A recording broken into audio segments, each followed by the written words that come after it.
जी, अस्सलाम वालेकुम। आज के हम लेक्चर का आगाज़ करते हैं और ये है आइल्स की रीडिंग का लेक्चर है टारगेट 2 के ऊपर। हमारा आज का जो टारगेट है, टारगेट 2 क्या होगा? Using the topic sentence to make predictions. जो टॉपिक सेंटेंस होता है, आप जानते हैं किसी भी पैराग्राफ का जो पहला सेंटेंस होता है मोस्टली वो टॉपिक सेंटेंस होता है। और टॉपिक सेंटेंस की 3 और लोकेशंस भी हैं कि टॉपिक सेंटेंस जो है या तो पहली लाइन में होगा, दूसरी लाइन में होगा, या फिर वो एंड वाली जो लाइन होती है, जो लास्ट लाइन है, उसमें भी टॉपिक सेंटेंस मौजूद हो सकता है। जो टॉपिक सेंटेंस होता है, अगर एक स्टूडेंट टॉपिक सेंटेंस को ही सही तरह पढ़ लेता है तो आप इस बात को सुन के खुश होंगे कि टॉपिक सेंटेंस को पढ़ने के बाद ही स्टूडेंट आधे आंसर्स तो निकाल सकते हैं वहीं पे टॉपिक सेंटेंस के पता होने से। तो ये एक जबरदस्त चीज है, topic sentence is really great. आज हम इसको पढ़ने जा रहे हैं कि कौन सा टॉपिक सेंटेंस है और हम उसे कैसे उस पर काम करने वाले हैं। Every paragraph has a key sentence called a topic sentence. हर जो पैराग्राफ है उसका एक की सेंटेंस होता है और वो कहलाता है topic sentence. This topic sentence explains what's a paragraph is about. ये टॉपिक सेंटेंस बताता है कि पैराग्राफ है किस बारे में। और if you understand the general idea, sorry, this topic sentence explains what the paragraph is about. It is the general idea of the paragraph. If you understand the general idea, you can look for the specific details which support the idea.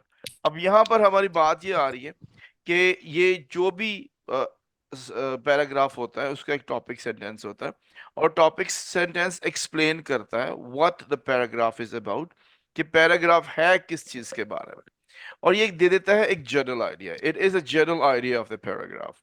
If you understand the general idea, अगर आप general idea ही समझ जाते हैं, you can look for the specific details. तो फिर आप नीचे जो स्पेसिफिक डिटेल्स हैं उनको आप देख सकते हैं, उनको आप फाइंड आउट कर सकते हैं, चेक कर सकते हैं। कैसे चेक कर सकते हैं वो आज ही की हम वीडियो इस लेसन में सीख लेंगे। Read the second paragraph of the passage on OCD. The first sentence happens to be the topic sentence. ये अब हम एक सेकंड पैराग्राफ, एक ही टॉपिक जो हमने लास्ट लेक्चर में पढ़ा था उसका जो सेकंड पैराग्राफ है उसको पढ़ेंगे। और ये होगा, ये it happens to be the topic sentence. और पहला ही सेंटेंस जो है वो होगा कि जैसे वो टॉपिक सेंटेंस है। ठीक है? Yes, sir. Yes, sir. Okay, wait.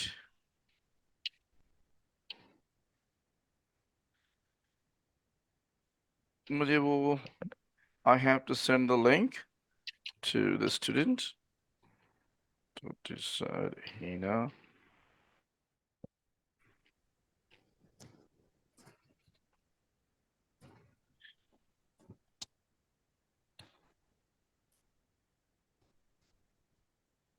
Okay. Read the second paragraph of the passage on OCD. The first sentence happens to be the topic sentence. OCD sufferers experience worries that are both unreasonable and excessive, and that act as a constant source of internal stress. Fear of dirt and contamination are also are very common obsessive thoughts. दोबारा पढ़ते हैं जी इसको ताकि जरा sequence आपका सीख रहे। OCD sufferers experience worries that are both unreasonable and excessive, and that act as a constant source of internal stress. Fear of dirt and contamination are very common obsessive thoughts. The obsession with orderliness and symmetry is also common. In other cases, persistent thoughts are centered on doubts, such as whether or not a door is locked or a stove is turned off. Impulses such as the urge to swear in the public or to pull a fire alarm are other types of the OCD symptoms. In order to be diagnosed with OCD, a sufferer must exhibit obsessions and or compulsions that take up a considerable amount of time, at least 1 hour per day. अगर हम इसकी translation भी करें तो आपको अंदाजा हो जाएगा कि जो पहला ही सेंटेंस है वो टॉपिक सेंटेंस ही बनता है। For example, OCD sufferers experience worries. OCD के जो सफरर्स है वो एक्सपीरियंस करते हैं worries that are both unreasonable and excessive, जो दोनों तरह के होते हैं, अनरीजनेबल भी होते हैं और एक्सेसिव भी होते हैं, and that act as a constant source of internal stress, और वो एक constant source of internal stress के तरह चल रहे हैं। अब अगर हम इस पहली सेंटेंस को देखते हैं तो हमें अंदाजा हो जाता है कि नीचे सारी की सारी जो डिबेट चल रही है, ये fear of dirt and contamination, ये सारी की सारी डिबेट इसमें पहले पैराग्राफ के पहली लाइन के अंदर ही मौजूद है, ये सारी बात। तो जो सारी जो हिंट्स है ये पहली जो पैराग्राफ की जो पहली लाइन है, जो टॉपिक सेंटेंस है, इसके अंदर ही मौजूद है। मिसाल है, यहाँ पे डिबेट हो रही है, fear of dirt and contamination are very common obsessive thoughts. Dirt का और कंटामिनेशन का जो फियर है बहुत कॉमन वहम है, वहम वाला ख्याल है। द ऑब्सेशंस, वहम विद ऑर्डरलीनेस, तरतीब का जो वहम है, एंड सिमेट्री और सलीके से रखने का जो वहम है, इज ऑल्सो कॉमन, ये भी बहुत कॉमन है। इन अदर केसेस, दूसरे केसेस में persistent thoughts, जो मुसलसल ख्यालात आते हैं, thoughts are centered on doubts, वो doubts पर मुश्तमिल हैं, such as whether or not a door is locked, कि door locked है कि नहीं है, इस तरह के ख्यालात आना, or a stove is turned off, या stove जो है वो turned off है।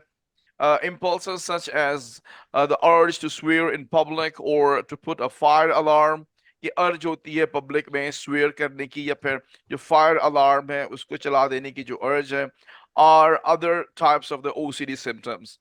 In order to be diagnosed with OCD, अगर ऐसा हो कि कोई बंदा OCD का डायग्नोज हो जाए, a sufferer जो बीमार है must exhibit obsessions or the compulsions, उसकी जो obsessions हैं, जो compulsions हैं, that take up to considerable amount, वो considerable amount तक जानी चाहिए, at least 1 hour per day।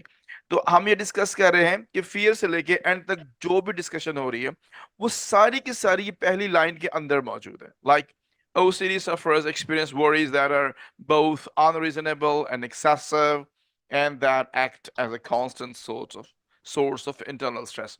For example, यहां पर उसने एक बात की है, अनरीजनेबल और एक्सेसिव, यानी वरीज हैं जो अनरीजनेबल भी हैं और एक्सेसिव भी है। इस तरह की दो वरीज हैं। अब हमने अपने आप से देखा है, खुद से चेक किया है कि इसके नीचे अनरीजनेबल और एक्सेसिव वरीज की बात हुई है। यहां तक समझ आ गया आपको? Yes sir. ओके। फहद, आप बताओ, नजम और Hina, please. Yes sir. Okay fine, Yes, you sir. गो। अब जब आपके सामने फर्स्ट लाइन आती है, फर्स्ट लाइन के आते ही आपने एक बात का ख्याल करना है कि वो कौन सी बात पहली लाइन में ही डिस्कस कर रहा है, उसके बारे में फिर क्वेश्चंस आएंगे। फर्स्ट लाइन के बारे में ही क्वेश्चंस जो है ना वो आने वाले हैं फिर। फॉर एग्जांपल, अब हमने आज अभी सीखना ये है कि टॉपिक सेंटेंस कौन सा है इसका। तो ही ना, आप बताओगे कि इसका टॉपिक सेंटेंस कौन सा है? पढ़ के सुना दो जो सामने नजर आ रहा है। हेलो। OCD suffers हम्म, हाँ जी, पढ़े, आप पढ़े। OCD suffers experience worries that are both unreasonable and excessive, and that act as a constant source of internal stress.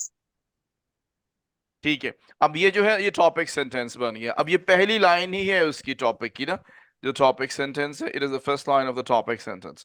अब अगला ये है कि हमने अपने आप से क्वेश्चंस पूछने हैं कि पहली लाइन से कि what are the unreasonable worries and what are the excessive worries. So passage में आपके सामने रखूंगा। आपने ये दो क्वेश्चंस, आपने नजम, आपने और फहद, आप तीनों लोगों ने ये इसमें से ढूंढने हैं ऊपर पैसेज में से कि अनरीजनेबल वरीज कौन से हैं और एक्सेसिव वरीज कौन सी हैं। ये अब आपका काम है, ठीक है। अब मैं आपको थोड़ी देर के लिए मैं आउट हूंगा, तो आपको ये करना है कि इसको अभी ढूंढना है, right now. Start your work, अपनी कॉपी पे लिखिए, इस पैराग्राफ को पढ़िए कि इसमें अनरीजनेबल वरीज ये हैं और एक्सेसिव वरीज ये हैं, please. constant thoughts and impulsive are unreasonable worries. अच्छा देखिए, fear of dirt and contamination, हमने क्वेश्चन ये करना है अपने आप से कि what are the unreasonable worries and what are the excessive worries. So हम इसको अगर देखते हैं तो आपको क्या लगता है फहद, अनरीजनेबल वरीज कौन सी है और एक्सेसिव कौन सी है? Sir, fear of dirt and contamination, ये क्या है? orderliness and symmetry, ये unreasonable है. अच्छा, हिना And the आपको क्या other, लगता whether है? or not a door is locked. Hina आपको क्या लगता है? Sir, fear of dirt and contamination, orderliness, ये excessive. हाँ जी। Yes, sir. According to me, this is excessive. Acha, now look at that. जो बाकी है वो Fear of dirt and unreasonable. listen to me please. Now unreasonable and excessive. Fear of dirt and contamination. होना चाहिए dirt, fear, पानी उसका contamination भी कभी are very common excessive thoughts. The obsession with orderliness and symmetry is also common. In other cases, persistent thoughts are centered in doubt, such as whether or not a door is locked or the stove is turned off. अब ये जो है ना, ये जो आ रही है कि दरवाजा बंद है या वो चूल्हा बंद है या दरवाजा क्लोज है कि नहीं है, ये आपकी एक्सेसिव थॉट्स हो जाएंगी। impulses, फिर ऐसी impulses such as urge to swear in a public, कि पब्लिक में खड़े हो के कस्में खाते रहना या बेहंगम बातें करना, और to pull a fire alarm, या फिर किसी जगह पे फायर अलार्म पुल करने की, जो उसको आपको फायर अलार्म पुल करने का आपका दिल चाहना, तो ये जो है ये अनरीजनेबल है ना, ऐसे ही है ना। Oh, अनरीजनेबल वरीज कौन सी हैं? जिनकी कोई रीजन ही नहीं बनती, जो स्टैंडर्ड और वरीज है ही नहीं, जो होनी नहीं चाहिए। जैसे कि सड़क पे खड़े होकर कस्में खाना, एक बंदा घर से बाहर निकल रहा है, खड़े होकर कस्में खा रहा है, गालियां बक रहा है, बदजुबानी कर रहा है, तो ये भी एक अनरीजनेबल है।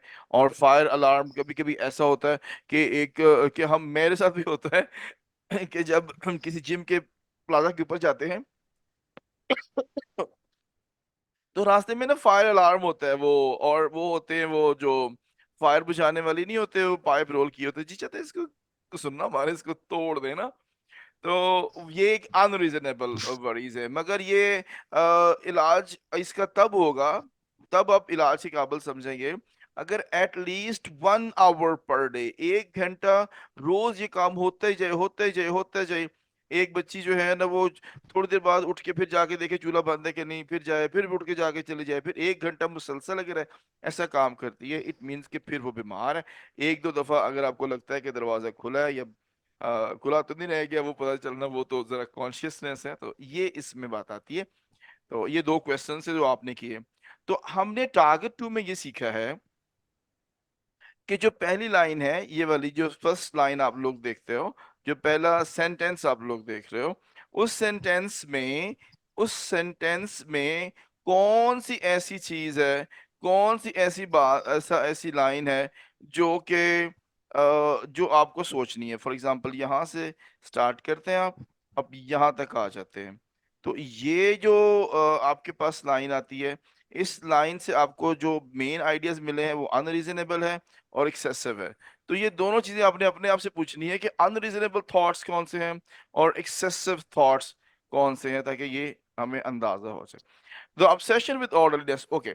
तो अब नेक्स्ट टाइम हमने करना क्या है कि जब भी पहली लाइन पढ़ेंगे, टॉपिक सेंटेंस पढ़ेंगे, तो हम अपने आप से कुछ क्वेश्चंस किया करेंगे। हम अपने आप से कुछ क्वेश्चंस करेंगे कि उस, जिससे अंदाजा होगा कि नीचे इंफॉर्मेशन क्या आने वाली है। क्योंकि जब आप आइल्स का पेपर दे रहे होगे, आपके सामने डिफरेंट पैराग्राफ्स आएंगे, तो पैराग्राफ को देखने के बाद आपके जहन में ये आना चाहिए कि हाँ, इस पैराग्राफ में ये इंफॉर्मेशन है कि नहीं है। क्योंकि आप, टाइम कम होता है और इन स्टूडेंट ने ज्यादा परफॉर्म करना होता है, तो काफी प्रॉब्लम हो जाती है। तो आपको क्वेश्चंस देखने हैं, फिर इधर आके देखना है कि वो इंफॉर्मेशन इस पैराग्राफ में आती है कि नहीं आती। पहले 2 लाइनें ही पढ़ के आपको अंदाजा हो जाएगा और आपका वक्त बहुत बचेगा। तो अब हम चलते हैं इससे थोड़ा सा नेक्स्ट। नोटबुक्स आपने खोल के रखनी है। तो अब अगला जो हमारे पास पैसेज आ रहा है वो ये है, वो that passage is actually read these passages, underline the topic sentence, ask one or two questions about the topic sentence. अपने आप से एक या दो क्वेश्चंस आप पूछें टॉपिक सेंटेंस के हवाले से कि टॉपिक सेंटेंस को देख के आपके ज़हन में क्या क्वेश्चन आते हैं. फॉर एग्जांपल कोई पढ़ना चाहेगा आप में से या मैं पढ़ूं? जी फहद, आप ट्राई कीजिएगा, सिर्फ पहली लाइन पढ़नी है आपने. Okay. To combat excessive thoughts and impulses, most OCD sufferers perform certain repetitive rituals that they believe will relieve their anxiety. अब यहां तक हमने पहली लाइन पढ़ ली. नीचे अब हम नहीं जा रहे. हमने देखना इसमें से दो क्वेश्चंस ढूंढने कौन से बनते हैं जो आप अपने आप से कर सकते हैं. जी नजम और हिना, आपकी बारी है. सर रेपिटेटिव रिचुअल्स कौन से हैं? शाबाश, गुड. और रिलीव देयर एंजाइटी, और एंजाइटी जो रिलीव करने वाली बातें. अब हमें इसको पढ़कर ये अंदाजा होगा कि नीचे जो भी पैराग्राफ है इसमें ये बातें होंगी. कौन कौन सी? ओसीडी सफरर्स की बात करेगा वो. जो सर्टेन रेपिटेटिव रिचुअल्स हैं, आप कह सकते हैं what are those repetitive rituals and they believe, what is their believe, ये क्वेश्चन बन सकेगा. And will relieve their anxiety, कि किस तरह से उनकी एंजाइटी रिलीव होती है. तो ये क्वेश्चंस आप अपने आप से पूछेंगे. इन क्वेश्चंस के नीचे पैराग्राफ में आंसर्स दिए हुए. ये बहुत बहुत बहुत बहुत कीमती लाइंस हैं और लेक्चर है जिसको आप इस वक्त सुन रहे हो और समझ रहे हो. These compulsions, ये जो compulsions हैं, can be either mental or behavioral in nature. ये mental या behavioral nature में हो सकती हैं. Common rituals include excessive checking, washing, counting, and praying. Excessive, ये सारी चीजें. Over time, OCD sufferers attach strict rule to their compulsions. For example, a woman who is obsessed with cleanliness might wash her hands 3 times before having a meal in order to get the thought of the dirty dishes or silverware out of her mind. However, in many cases, बहुत से cases में, the compulsions aren't related, compulsions related नहीं होती to the obsessions के साथ at all. A man, एक ऐसा man obsessed with the image, जो किसी image का दीवाना है, उसके साथ वहम पे चढ़ गया है वो image of dead animals का, might count silently up to 500 or touch a specific chair.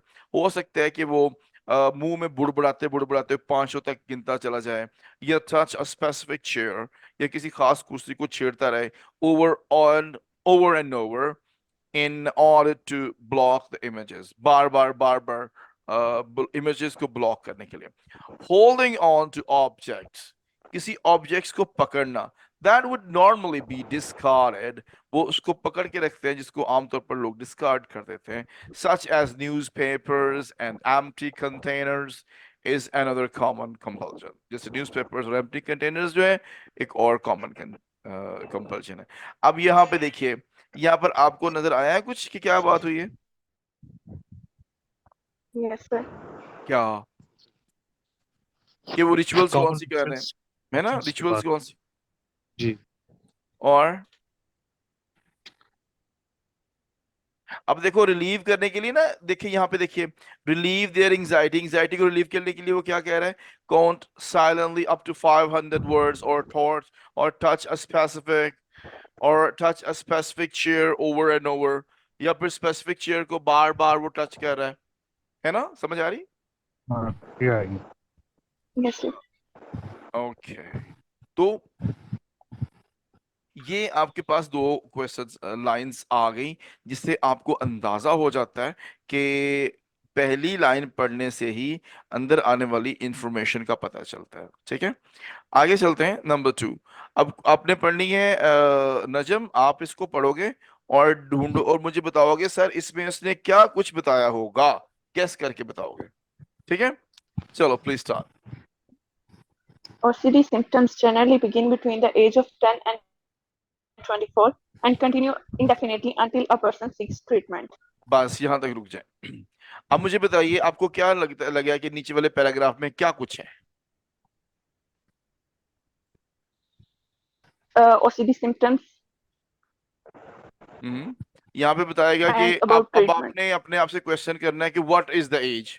एक तो ये क्वेश्चन हो गया कि उसकी एज क्या Yes, होगी, sir.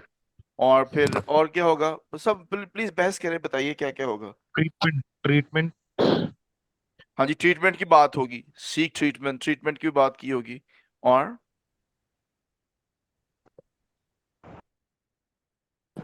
सोचे सोचे ही ना, आपकी आवाज नहीं आ रही, प्लीज ही ना, यहाँ से यहाँ तक आप भी पढ़ के सुनाइए।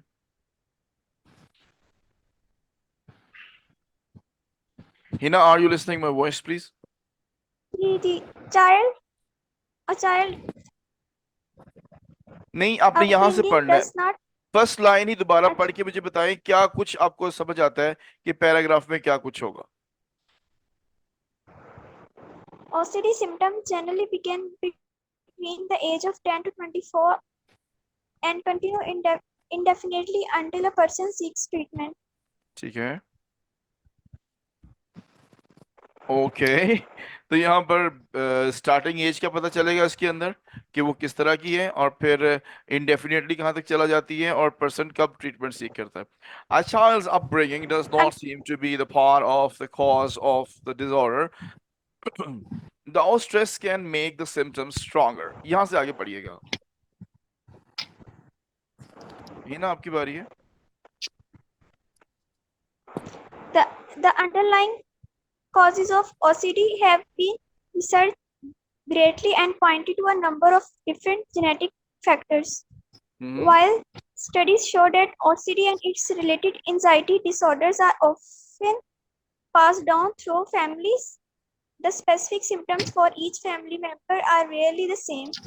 For example, a mother who is obsessed with order may have a son who cannot stop thinking about a single word or number.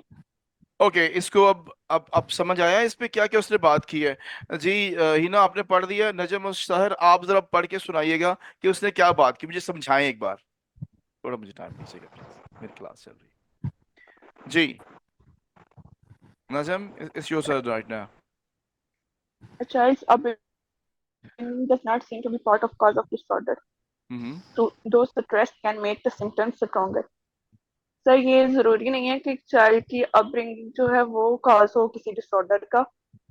जो स्ट्रेस है वो सिम्टम हो सकती है जो उसको स्ट्रॉन्ग से स्ट्रॉन्ग करती रहे।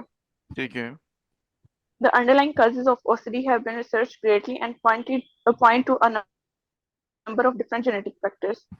जो OCD के underlying causes हैं उनको रिसर्च किया गया है और पॉइंट किया गया है डिफरेंट जेनेटिक फैक्टर्स पे। मतलब while studies show that OCD and its related anxiety disorders are often passed on through families, the specific symptoms for each family member are rarely the same.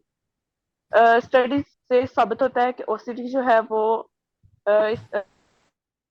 मतलब OCD से related anxiety orders जो हैं वो family से पास down होते हैं, और तकरीबन जिन फैमिली मेंबर्स में होते हैं वो सेम होते हैं। ठीक है। For example, a mother who is obsessed with order may have a son who can't stop thinking about a single word or a number. Yes, मतलब मिसाल के तौर पर अगर एक वुमेन के अंदर ये है कि वो ऑर्डर से obsessed है तो उसका बच्चा ऐसा होगा जो कि सिंगल वर्ड या नंबर के बारे में सोचता रहेगा। Yes, absolutely. ओके, सो यहाँ तक आपको पता चल गया है कि हमने दो पैसेज पढ़े हैं। आप प्लीज तस्वीर ले लीजिएगा इन इस अगले दो पैसेज की, इसका स्क्रीनशॉट ले लें प्लीज।